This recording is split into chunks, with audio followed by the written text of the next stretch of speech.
Hi Gemini, welcome to your quantum entanglement reading with me, Jocelyn, the quantum queen.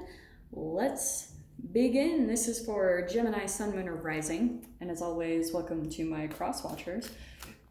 Sorry, you could be dealing with a Gemini and the message could actually be for you. So feel free to take it however it resonates with you and your situation. Keep in mind that these are general and timeless readings, and if you guys would like to book a one-on-one reading with me, you can find my information down below in the description box. And just wanted to say thank you for liking, subscribing, and thank you for all the good karma donations. All right, my loves. Okay, let's see what's going on. Your very first card that popped out that you could be dealing with is Five of Cups. This is going to be different for all of you because for some of you, you could be dealing with this, that if you're spending quite a bit of time to yourself, you could be reflecting on some past stuff. Because, you know, the next card is the Six of Cups. That can be nostalgia. There could be something that you feel regret over or just some loss. It doesn't have to just be a relation. I mean, it probably is a relationship because that's usually how this goes. It's like you're letting go of the things that don't really work for you, or you feel like you've lost out on some type of opportunity for maybe even things to go better in your life.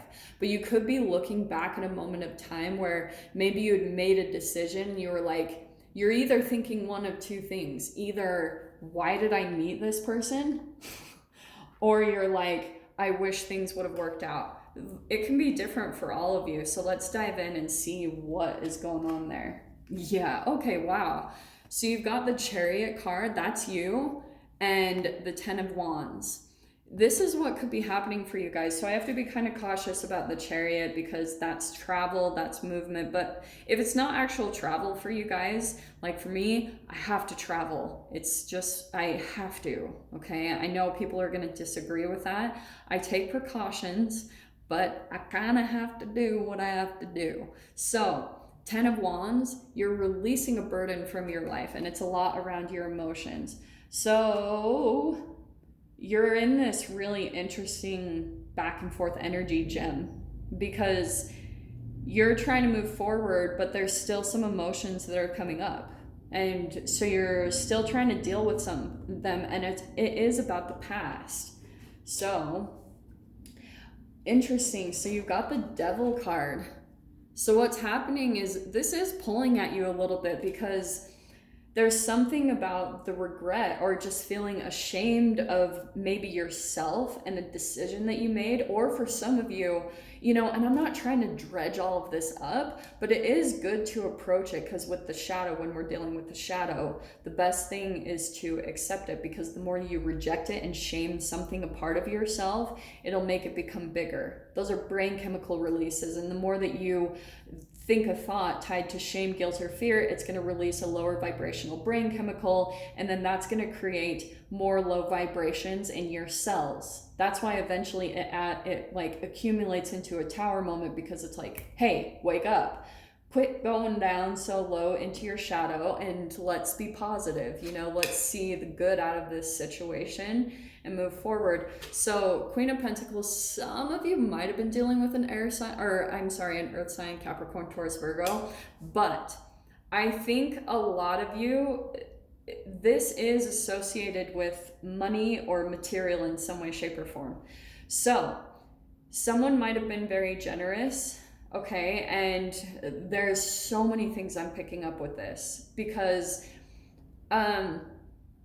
for example, when you're dealing with the Devil tied with the Queen of Pentacles, it can be that someone was generous with an ulterior motive, or with strings tied to it, an expectation of what would come along with their generosity if you're dealing with someone in their shadow, right? Because that can be a transactional manipulation. It's where someone is very generous, and this is a part of seeing that someone's maybe just being generous for their own gain, so that you will always have this guilt about what they did to you, and that's a part of the manipulation. So let me pull a few more cards. Yeah, what did I say? The emotional manipulation. Some of you could be also two queens coming out here. So it could be same sex. It doesn't have to be. Don't get too caught up by the gender, but Nine of Pentacles. Look at that. That's been coming out a lot today. The devil is codependence, and this is independence.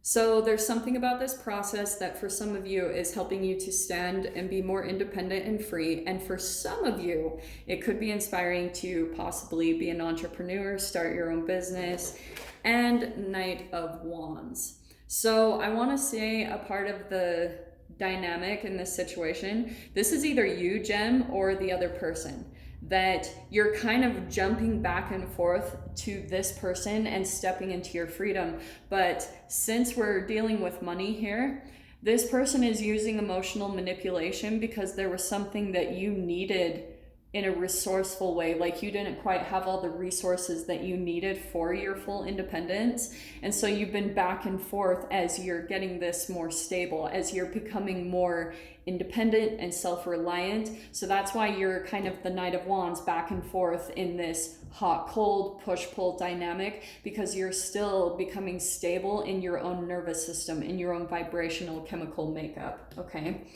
In here, oh yeah, 10 of Pentacles, right? 9 to the 10, getting to that stable place. Maybe some of you are wanting stability in home and family. This is like material stability, which brings commitment. It's like when you finally get to this place and you're feeling really stable in your money and monetary ways, debts paid off, getting really concrete, then you're going to be ready for like stable partnerships and commitments, because energetically that's what you've taken care of. That's what I've been talking about in a lot of the reads, is like those Freudian hierarchical needs or whatever. The foundation part is security. You need security and safety. You need a roof over your head and money to provide for yourself before you can even dive into this type of energy of independence, freedom, and like stable family and commitment. In your fear position is now the King of Cups. Interesting. So I think that a part of you, Gem, what I'm getting from that is because of this emotional manipulation, this could just be family. Like you could have a parent that is very emotionally manipulative, and if they're generous with you, then they hold that over your head, that transactional. That could have been where you first learned it. And so you're learning how to release the shadow of your own guilt of feeling even sometimes that you owe someone something. And so that's why you, if this is coming into your fear position, it could be that that's a part of the shadow, that you're sometimes afraid of letting other people get too close emotionally, because you're afraid if they do anything generous. That's why some of you guys could be overly independent and taking care of everything on your own, because you're always afraid that if you let someone do something for you, that they're just going to hold it over your head and they're going to keep you tied to them forever just with that guilt, okay? You have the High Priestess. Your strength is your intuition and your ability to listen to yourself and the higher truth.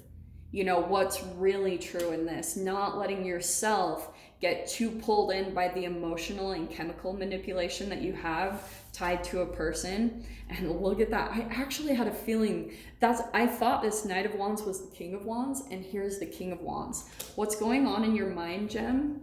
Let me pull a few more cards. Okay, yeah, it's exactly what I was saying.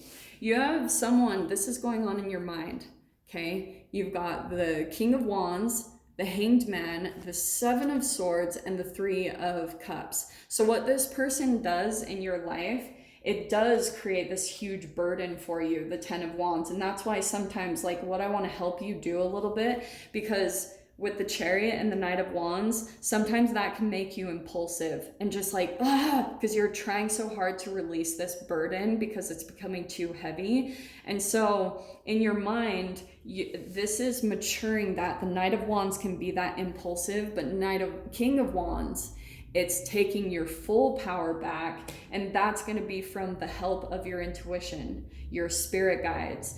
That's where you're going to be pulling into more miraculous type of energies to help you pull out. Because the Hanged Man, some of you could be feeling a little bit like you're in some sacrificial period, or you're just feeling stuck overall. And it's just because this person you're dealing with with that is a third party situation. So if you guys are dating, yeah, there's probably some type of third party situation going on. Some of you guys might be doing that as well, where you have other connections that you're going to. Be cautious of this, because not only that's the shadow part. If you're having a hard time replenishing yourself of your own energy, sometimes you can energy vampire from other people and get caught in a karmic loop. So you want to provide your own like energy fulfillment within yourself, and your intuition will guide you on how to do that. Okay, in your final outcome, we have the Six of Cups. Is that not crazy? What did I say about the Five of Cups? And I was like talking about the nostalgia, thinking about the past. Okay, that's your final outcome though. So let me grab one more card. This is interesting. You have the Page of Cups. That's a lot of emotional nostalgia. So it doesn't really surprise me that those are coming out. I just think that what's going on right now, if you guys are feeling stuck, yeah, the nostalgia is going to be hardcore. But there's this really big emphasis on the Chariot moving forward, looking towards the future, how to transition, how to become a bigger, better version of yourself. Okay, so let me grab one affirmation card. What's going to help to lift your energy and vibration. Oh, that was the one. I just felt it. I just knew it. That's the one. Okay, you have, oh, that's good. Remind yourself that you are a soul spirit being. So that's why I was talking about that higher perspective. That's the High Priestess. Remembering the divine energy, remembering kind of like that spiritual connection that you have to the universe, that ability to be a wave and not just a particle-based limited being. You're so much bigger than that. So Jen, I'm going to dive into the details of this because it looks like you're definitely moving forward, but we'll dive into the details. So if you guys want to join me in the extended, feel free, go down below, click on the Vimeo link, and I'll see you over there. But Jem, if this is where we leave things, I'm sending you guys so much love, wishing you all the very best, and I'll see you in your next reading. Take care.